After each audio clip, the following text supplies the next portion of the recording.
नमस्कार साथियों, राधे राधे। आपका स्वागत है हमारे इस YouTube चैनल पर। साथियों, आज की कहानी हम आपके लिए बहुत ही ज्ञानवर्धक लेकर के हाजिर हुए हैं। साथियों, आज की कहानी का हमारा यह टाइटल है, एक ऋषि महात्मा और राजकुमारी की काम वासना। जी हाँ साथियों, आपने सही सुना। आइए साथियों, चलते हैं इस कहानी की तरफ। तो कहानी प्रारंभ करते हैं। इससे पहले मेरा एक निवेदन है, यदि हमारे इस चैनल पर पहली बार आए हो तो हमारे इस चैनल को सब्सक्राइब जरूर कर लेना। और यदि साथियों अभी तक आपने एक प्यारा सा कमेंट जय श्री राम का नहीं किया है तो जरूर करके जाना। आइए साथियों, यह कहानी आपको शुरू से एंड तक सुनने पर ही समझ में आएगी आखिर किसके आधार पर यह वीडियो हमारी आज की बनी हुई है। तो आइए साथियों, चलते हैं, जान लेते हैं। क्योंकि साथियों यह कहानी एक ऐसी 23 साल की कुंवारी लड़की की है जिसकी माँ विधवा होती है और साथियों जिसकी माँ बहुत गरीब होती है। और साथियों कैसे उस लड़की की काम वासना बढ़ जाती है, वह कैसे अपनी इस प्यास के लिए हर रोज बुझाने की कोशिश करती है। कैसे साथियों नौजवान एक साधु आकर के उस राजकुमारी की प्यास बुझाते हैं। एक समय की बात है साथियों, किसी गांव में एक सेठ सेठानी और उसकी राजकुमारी रहा करते थे। तभी साथियों वह सेठ जो था वह साथियों बहुत ही बुरी आदतों वाला था। उसमें धूम्रपान करना, नशा आदि जुए सब आदत लग चुकी थी साथियों। वह सेठ जो था वह एक तरह से मानो पूरी तरह से बिगड़ चुका था। उसे आने वाले समय की कोई भी चिंता नहीं थी और ना ही आने वाले भविष्य के अपने बाल बच्चों की चिंता थी साथियों। वह सिर्फ उड़ाने में लगा था और साथियों वह यहाँ तक कि उड़ाता रहा जब तक कि साथियों उसके पास में पैसा रहा। वह मदिरा पान किया करता था और साथियों जुआ शराब और साथियों वह जुआ भी बहुत खेला करता था। इसी तरह साथियों धीरे धीरे समय बीतता गया और एक दिन साथियों उसके घर पर तंगी छा जाती है। वह सारा रुपए टका जुए में हार जाता है, बचा कुचा धूम्रपान में उड़ा देता है साथियों। इस तरह उसके घर पर बहुत ही बुरी तंगी छा जाती है। इधर साथियों उसके घर में एक नौजवान राजकुमारी थी, उसका विवाह भी नहीं कर पाता है। उस राजकुमारी का पिंकी नाम था साथियों। तभी साथियों वह पिंकी और उसकी माँ का जीवन एक मुश्किलों से घिर चुका था। उनको मुसीबत में ही जीना पड़ रहा था साथियों, क्योंकि साथियों उनके पास संसाधन बहुत ही कम रह गया था। क्योंकि जो कुछ था उसके पति सेठ ने सब कुछ गंवा दिया था। लेकिन साथियों वह पिंकी जो थी उसका दिल एक समझदार और बहुत ही अच्छी तरह दिल बनने की कोशिश करता रहता था, लेकिन साथियों वह कुछ भी नहीं कर पा रही थी। तभी साथियों वह पिंकी की माँ सीमा जो थी वह साथियों मेहनत करना भी जानती थी, क्योंकि उसे पता था आने वाले समय में मुझे पेट पालने वाला कोई नहीं है। इसलिए साथियों वह मेहनत करना सीख चुकी थी और वह मेहनत करना जानती थी। तभी साथियों वह सीमा जो थी वह अपने घर को बहुत ही अच्छी तरह से मेहनत करके पाल रही थी और अपनी राजकुमारी पिंकी को भी बहुत अच्छी तरह से ख्याल रखा करती थी साथियों। तभी साथियों वह खेतों के काम काज किया करती थी, दूसरे के काम काज किया करती थी और वह पिंकी घर का सारा काम कर लिया करती थी साथियों। तभी साथियों समय की कठिनाइयों ने उस पिंकी को एक घर की जिम्मेदार लड़की बना दिया था। लेकिन जब साथियों वह 23 साल की होती है तो उसका जीवन एक नई दिशा की ओर मोड़ ले रहा था साथियों। यह समय साथियों उसकी आत्मा के असमंजस, मानसिक इच्छाओं के उलझने का समय था साथियों। शरीर में और मन में बदलाव होने के कारण साथियों उनका वह ठीक से सामना नहीं कर पा रही थी। लेकिन साथियों उसको इसके बारे में कोई समझ नहीं थी। उसके अंदर एक निरंतर जागती हुई काम वासनाओं की साथियों ज्वाला थी, जिसे साथियों वह सच पता चल रहा था कि वह किसी न किसी तरह से उसे शांत करना चाहती है। लेकिन साथियों वह यह भी नहीं जानती थी कि यह प्यास है, यह कभी भी शांत नहीं होती है। साथियों एक समय की बात है, उसी गांव में एक नौजवान ऋषि महात्मा भिक्षा मांगने के लिए पहुंचते हैं साथियों। और वह साथियों ऋषि महात्मा जो थे वह साथियों ऋषि महात्मा संसार के भोग विलास को, मोह माया को भी त्याग कर साथियों वैराग्य के मार्ग की परीक्षा में चलने की कोशिश में थे साथियों। वह इन सब बातों को त्याग चुके थे। तभी साथियों उसी गांव के बाहर पर एक जंगल पड़ता था साथियों। उसी जंगल में उस महात्मा ने अपनी कुटिया बना ली थी साथियों और वह वहीं पर रहा करते थे। उन्होंने सोचा कि मैं इसी गांव से भिक्षा मांग करके अपना पेट पालता रहूंगा तभी साथियों वह उसी गांव की ओर सिधाई भरे लेते हैं। तभी साथियों पूरे गांव में साधु के आने की खबर बहुत ही तेजी से फैल चुकी थी साथियों। सबको पता था कि पास वाले जंगल में वह महात्मा की कुटिया है और वह ऋषि महात्मा नौजवान है और वह वहां पर रहा करते हैं साथियों। तभी साथियों वह भिक्षा लेने के लिए आगे बढ़ जाता है और द्वार द्वार पर साथियों भिक्षा मांगने लगता है। तभी साथियों भिक्षा मांगते मांगते साथियों वह उस पिंकी के द्वार पर पहुंच जाता है, जहां पर साथियों मीना के दरवाजे पर खड़े होकर के आवाज लगा दी कि भिक्षाम देही। उस समय साथियों उस पिंकी की माँ खेतों में काम करने के लिए गई हुई थी, क्योंकि साथियों वह घर पर नहीं रहती थी, वह हमेशा खेतों पर रहा करती थी। तभी साथियों वह पिंकी जो थी वह एकदम घर पर अकेली थी। तभी साथियों उस ऋषि महात्मा की आवाज सुन करके वह पिंकी घर से बाहर निकलकर आती है। तभी साथियों उस पिंकी ने जैसे ही दरवाजा खोला तैसे ही साथियों नौजवान साधु को ऋषि महात्मा को देख करके वह हक्का बक्का रह जाती है। तभी साथियों उस महात्मा जी की सादगी और सुंदरता साथियों उसको मोह रही थी। तभी साथियों साधु उस ऋषि महात्मा ने उस पिंकी से निम्र भेष में भिक्षा मांग ली। तभी साथियों पिंकी अंदर जाती है और कुछ अनाज फल अपने द्वार से लेकर के उस साधु महात्मा के लिए भिक्षा में दान दे देती है। तभी साथियों वह ऋषि महात्मा वहां से भिक्षा लेकर के चले जाते हैं और साथियों वह पिंकी जो थी पिंकी को वही बेचैनी सताने लगी। उस ऋषि महात्मा का नौजवान जिस्म खूबसूरत साथियों उसको मोह रहा था। उस रात साथियों वह पिंकी जो थी वह उस ऋषि महात्मा के बारे में ही सोचती रही। साथियों उस पिंकी के मन में उस ऋषि महात्मा की छवि ऐसे बस गई थी जिसे साथियों वह कभी भूल नहीं पा रही थी।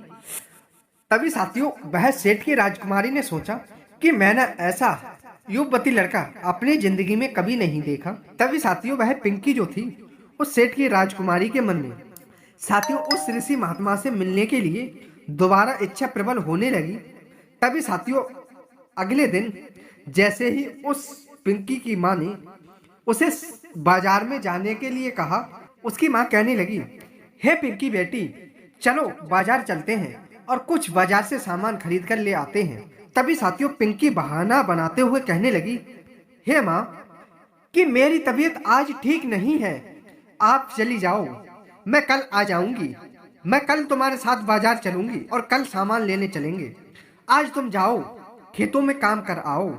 फिर उसके बाद में साथियों वह सेठ की सेठानी जो थी वह फिर से खेतों में काम करने के लिए चली जाती है। इधर साथियों वह पिंकी जो थी वह नहा धोकर सजती समझती है और बहुत ही अच्छे सुंदर कपड़े पहन लेती है साथियों।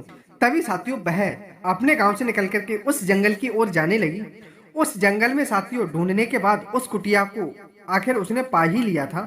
तभी साथियों वह उस कुटिया के पास में जाती है और देखती है कि वहां पर तो साधु है ही नहीं। तभी साथियों वह बहुत ही उदास हो जाती है। तभी साथियों वह पिंकी जो थी पिंकी के मन में जो ऋषि महात्मा से मिलने की आग जो थी उस आग ने साथियों उस पिंकी के लिए साधु उस महात्मा से मिलने की आस ने उसे उसी कुटिया में ही रोक दिया साथियों। तभी साथियों बहुत ही समय इंतजार करने के बाद तभी साथियों पिंकी का धैर्य टूटने लगा और तभी साथियों पिंकी ने अपने घर जाने का फैसला कर लिया। उसने सोचा था कि अब ऋषि महात्मा वापस नहीं आएंगे और मेरी माँ भी घर पर आने वाली होगी, इसलिए मैं अपनी माँ से पहले ही घर पर पहुंचना चाहती हूँ। तभी साथियों वह जाने का फैसला कर लेती है।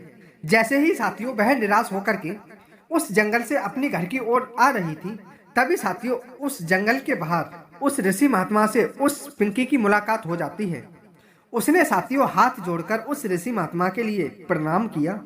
तभी साथियों वह ऋषि महात्मा ने भी उस पिंकी राजकुमारी के लिए आशीर्वाद दिया और साथियों दोबारा से उस कुटिया के पास में आ जाते हैं और कुटिया के अंदर साथियों चले जाते हैं।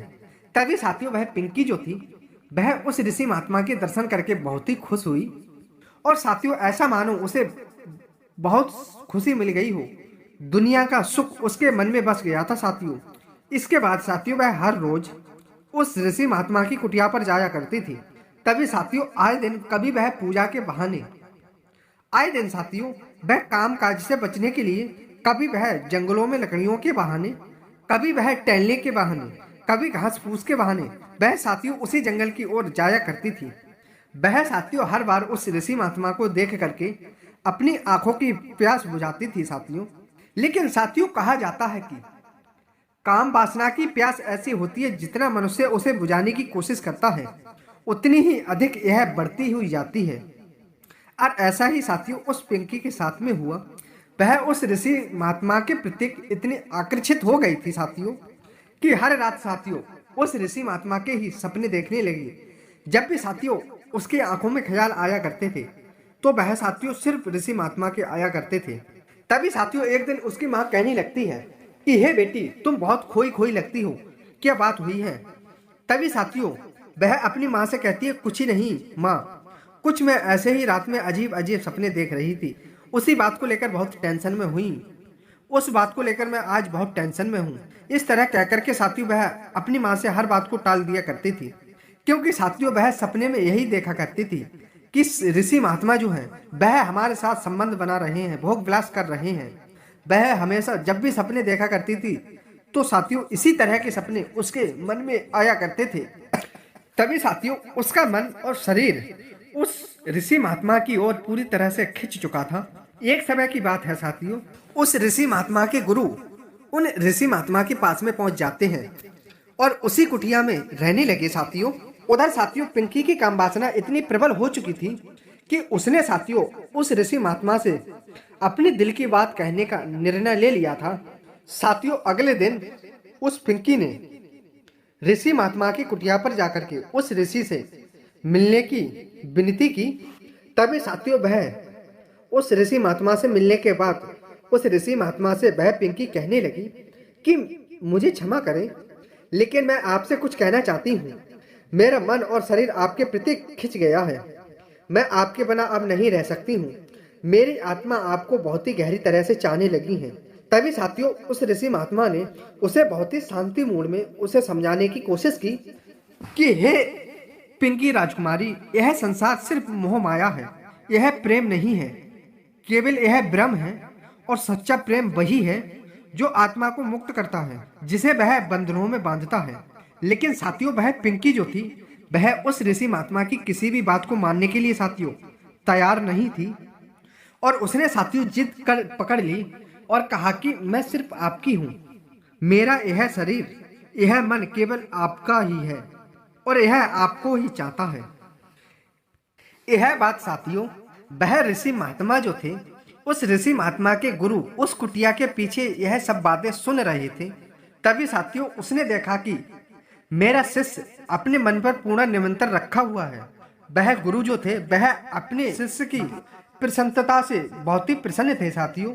लेकिन साथियों वह गुरु जो थे वह उस पिंकी के बारे में सोच करके वह बहुत ही दुखी हो गए। जब साथियों संध्या के समय गुरु और शिष्य दोनों भोजन कर रहे थे, तभी साथियों उस ऋषि महात्मा से उनके गुरु ने पूरे दिन के बीते हुए बारे में सभी बातें पूछी। क्योंकि साथियों उन ऋषि महात्मा के गुरु को सब कुछ पता था, फिर भी साथियों उन्होंने अनजान बनते हुए उस अपने शिष्य से सारी बात दिनचर्या की पूछी। तभी साथियों उस ऋषि महात्मा ने अपने गुरु की बातों का उत्तर देते हुए कहा और पूरा दिनचर्या अपना बता दिया साथियों। साथ ही साथ में साथियों उन्होंने उस पिंकी की घटना भी उस ऋषि महात्मा ने अपने गुरु के सामने पेश कर दी। तभी साथियों वह ऋषि महात्मा के गुरु जो थे उन्होंने अपने शिष्य की सारी बातों को बहुत ही शांति मूड में सुना। लेकिन साथियों शिष्य जो था वह इस बात से अनजान था कि हमारे इस गुरु के लिए सारी बात पहले से ही पता है। तभी साथियों ऋषि महात्मा के गुरु जो थे उन्होंने मन ही मन पिंकी के घर जाने का निर्णय ले लिया। तभी साथियों अगले दिन जब वह गुरु जो थे वह पिंकी के घर पहुंच जाते हैं, तभी साथियों वह पिंकी की मां ने दरवाजा खोला और पिंकी को पिंकी की मां ने दरवाजा खोला और ऋषि महात्मा के गुरु को अपने घर पर द्वार पर बुलाया। तभी साथियों वह गुरु जो थे उन्होंने बातचीत के बाद में उस पिंकी की मां को सब कुछ पिंकी के बारे में बता दिया।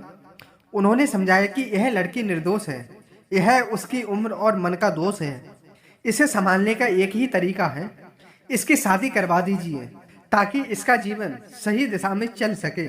तभी साथियों वह ऋषि महात्मा की गुरु की बात सुनकर के वह पिंकी की मां को सब कुछ समझ में आ गया था। तभी साथियों वह पिंकी की माँ ने उस ऋषि महात्मा के गुरु की बात समझ ली। तभी साथियों उस पिंकी की माँ ने कुछ ऋषि महात्मा की सहायता लेकर के और कुछ ऋषि महात्मा के गुरु की सहायता लेकर के उस अपनी पिंकी राजकुमारी का रिश्ता तय कर दिया साथियों। तभी साथियों इधर उन ऋषि महात्मा ने अपने गुरु से कहा, है शिष्य, तुम्हारी परीक्षा सफल रही, अब हमें और कहीं पर जाकर के तुम्हारी परीक्षा लेनी होगी। इतना कहकर के साथियों दोनों शिष्य उस पिंकी राजकुमारी का विवाह करवा के दूसरी गांव की ओर निकल जाते हैं। तभी साथियों वह पिंकी का जीवन जो था वह शादी के बाद में बहुत ही खुशहाल हो गया।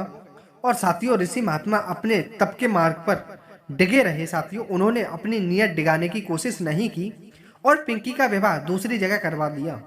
तभी साथियों यह कहानी हमें यह सिखाती है कि मोह और कामना में फंसना स्वाभाविक है, लेकिन सच्चा साथियों प्रेम वही है जो आत्मा को उन्नति और शांति की ओर ले जाए।